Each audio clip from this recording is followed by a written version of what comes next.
coming up short. Fucking with Too Short. Too Short, bitch. Coming up short. Too Short, too short. Bitches keep coming up short when they fucking... Hey, what's up? So today I wanted to talk a little bit about what is strong. So I got to talking with one of my newer clients yesterday, and he was saying how he had a sibling who wanted to stop lifting to get stronger because he thought that he was getting too strong, and that he was at a higher chance of injury rate. So for that reason he decided to do intervals.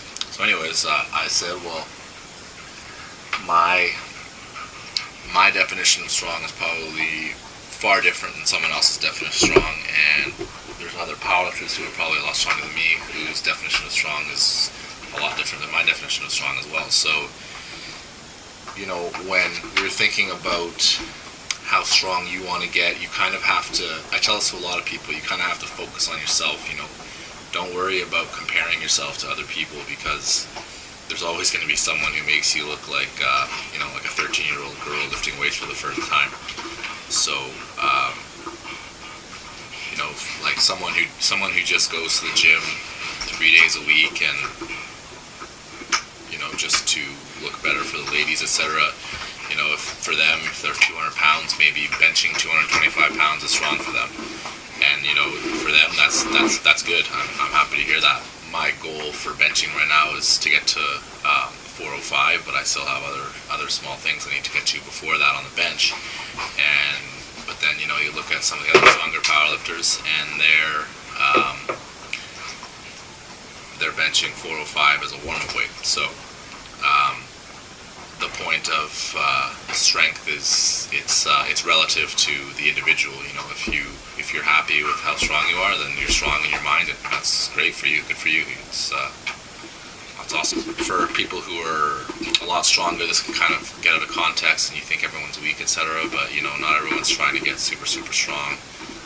Some people are just content with you know, benching like 315, for instance. I mean, you go into a public gym and see someone bench 315, it's incredibly rare. I think I've seen that, like, when I've been training for, you know, like 10 years now. I think I've seen someone bench 315 or more in a gym once. So, and I went to a public gym for a long time, different public gyms. Yeah, I mean, benching 315 is definitely good. And then, you know, when you look at the side of the injury that I was talking about with this young gentleman, you know, he was saying that his brother thought that you're increasing your chances of injury by lifting heavier and heavier weights.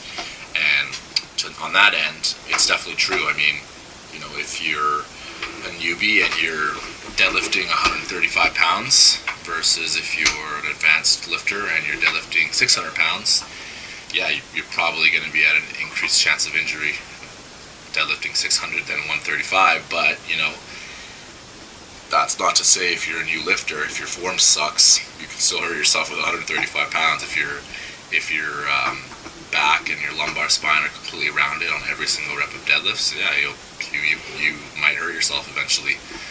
But, you know, if you're a 600-pound deadlifter and you screw up on one rep, and, you know, your back's rounded on the one rep because you're fatigued or whatever, yeah, you might hurt yourself then too. So that's also kind of an individual thing on the injury front, is that if you feel that you're lifting weights that are too heavy for you, or, you know, you might start getting joint pain, or you might start getting muscle soreness that you haven't had before.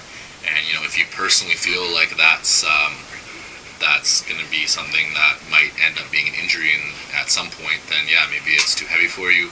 You know, for me, I don't really believe that. I believe in lifting as heavy as you can. That's just my mantra when I compete. I like lifting as heavy as I can with good form. So, you know, some people, like bodybuilders, for instance, they'll use other methods to kind of prolong a set. And I'm not saying that bodybuilders lift with shit form, they don't. But I'm saying there are methods you can use where you're able to lift with a different kind of form past what you normally would in order to elicit more muscle growth. they're still doing things within reason. They're not trying to injure themselves. But I guess what I'm trying to say is that, if you're using proper form with 400 pounds versus 135 pounds, I mean, yeah, I'm sure your injury risk is probably going to be a little bit heavier, or is going to be a little bit higher, I should say, with 405 pounds. But it's just, I guess, it's what you're willing to risk.